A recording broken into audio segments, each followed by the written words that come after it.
Hi everyone, welcome once again to this online chemistry class. Back again with the same chapter, metals and non-metals.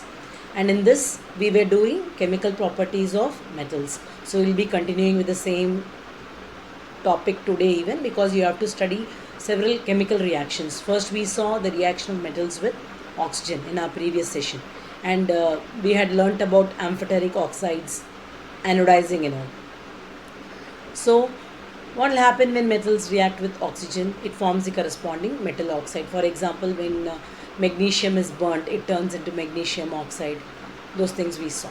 But all metals do not react at the same rate with oxygen. Different metals show different levels of reactivity. For example, your sodium and potassium reacts violently with oxygen. They may catch fire even. That is why we store them under kerosene. Whereas your gold and silver does not react with oxygen at all. So in today's class we will be studying about the reaction of metals with water. See, metals react with water to form the corresponding metal oxide and liberate hydrogen gas. You have to pay attention here. As I told you, metals react with water to form metal oxide and hydrogen gas. If the metal oxide produced is soluble in water, in that case it will dissolve further to form metal hydroxide. For example, your sodium and potassium, calcium and all, they will react vigorously with water and form metal oxide, and that metal oxide is soluble in water. We had seen in the previous class also. Sodium oxide, when it is made to react with water, it forms an alkali, that is sodium hydroxide. Here also already the metal is made to react with water. In that case it forms metal oxide. That metal oxide is soluble in water. So in that case it is going to form the corresponding metal hydroxide and liberate hydrogen gas. Okay, so as in we go further, no, you'll understand this better. You remember this. Metals normally when they react with water, they form or they produce metal oxide and liberate hydrogen gas. If the metal oxide produced is soluble in water, they will dissolve further to form metal hydroxide. That is what is shown as a word equation here. Metal with water form metal oxide and hydrogen gas, and if that metal oxide is soluble in water, it will dissolve further to form the metal hydroxide. Let's learn with the help of an activity here. This activity is given in your textbook also. See here, you have to take samples of aluminium, copper, iron, magnesium, sodium, potassium, calcium, zinc, lead also if possible you can take. So you have to put these samples in a beaker half filled with cold water, and then in a beaker half filled with hot water, and then you have to make them come across steam which is evolved on heating water. Now when you drop these metals or samples of metals in cold water, you will find that all these metals do not show reaction at the same rate. You will find only metals like sodium, potassium and calcium reacting with cold water to form the corresponding metal oxide. Since those metal oxides formed are soluble in water, they will turn into metal hydroxide and liberate hydrogen gas.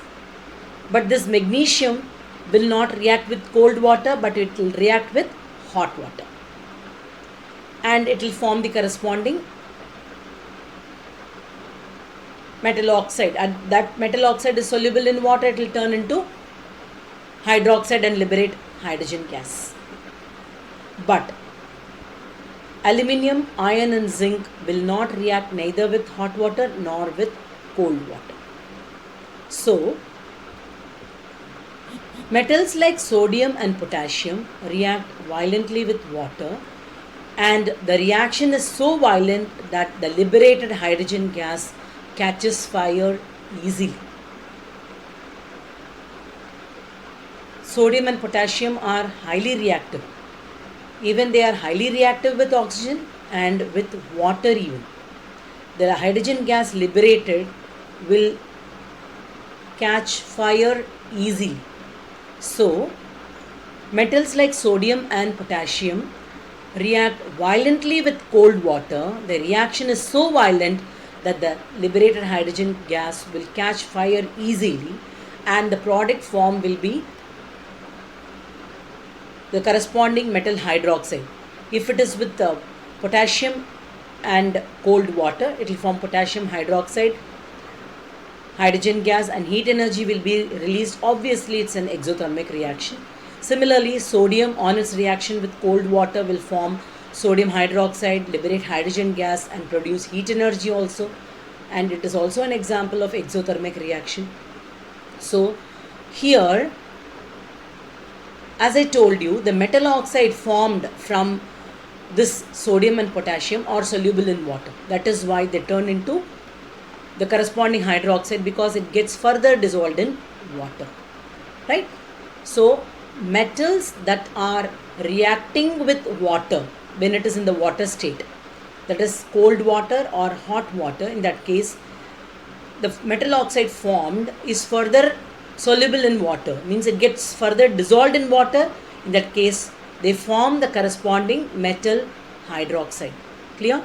Now, reaction of calcium with cold water is less violent when compared to the reaction of sodium and potassium. We saw that sodium, potassium and calcium, these three metals react with cold water, right? But the reaction of sodium and potassium is vigorous, very violent. But calcium does not react that violently, but the heat evolved here because of the reaction of cold water with calcium. The hydrogen gas liberated there will make it float on the surface of the water, and the oxide formed is further soluble in water, therefore it forms the corresponding hydroxide. So the reaction of cold water with calcium or calcium with cold water is less violent when compared to the reaction of sodium and potassium with cold water. The hydrogen gas liberated on the reaction of calcium with cold water is not that vigorous, so it will not catch fire. It will make this calcium to float on the surface of the water, because the hydrogen gas, which is evolved in the form of bubbles, will be sticking to the surface of the calcium metal, making it float on the surface. So calcium on its reaction with water will form calcium hydroxide and hydrogen gas. Let's now talk about reaction of magnesium with hot water. As we saw earlier, magnesium will not react with cold water, but it does react with hot water to form the corresponding metal hydroxide and liberates hydrogen gas. Like how this calcium was floating on the surface of water, the liberated hydrogen gas was sticking in the form of bubbles to the surface of calcium, making it float on the surface of water. Similarly, here also the liberated hydrogen gas will be sticking to the surface of magnesium, making it float on the water. So metals like sodium, potassium are highly reactive with cold water. Calcium also reacts with cold water, but compared to sodium and potassium, it is less vigorous, less violent. But magnesium will not show any reaction with cold water at all. It reacts with hot water to form the corresponding hydroxide and liberates hydrogen gas. Okay, now let's now talk about those metals which did not show any reaction neither with hot water nor with cold water. Aluminium, iron and zinc, even lead, will not react with cold or hot water, but it will react with steam and it will form metal oxide. Why is it forming metal oxide? Here we are not using water, we are using steam, because it was not showing any reaction with water at all, in that state of cold water or hot water. These metals did not react at all. When they react, only the question arises whether it is going to be a hydroxide or what. When it is not going to show any reaction with hot or cold water, there is no such question at all. So these metals like your aluminium, iron, zinc, they do not react with hot or cold water, even lead. They will react with steam to form the corresponding metal oxide and liberate hydrogen gas. This is a diagram which is given in your textbook.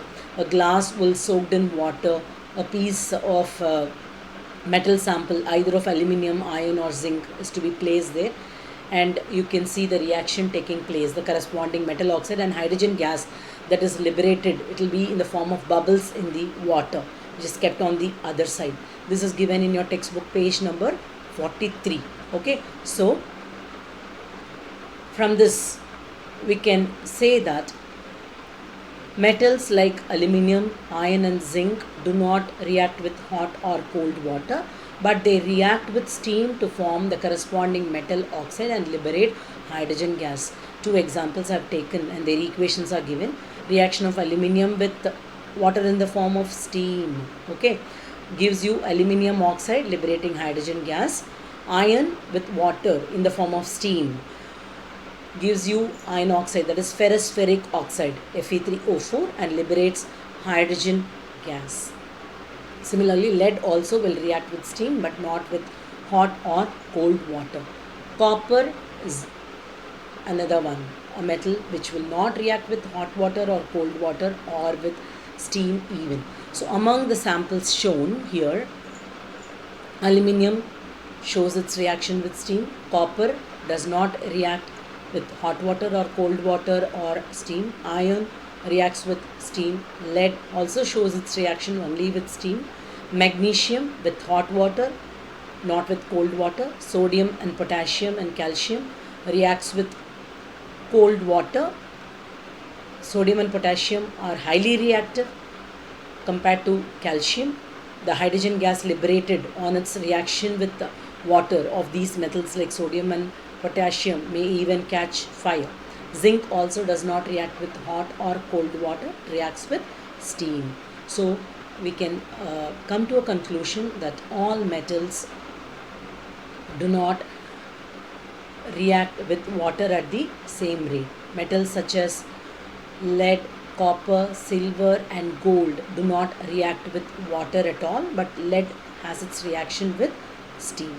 Okay, so with this we are coming to an end of today's session.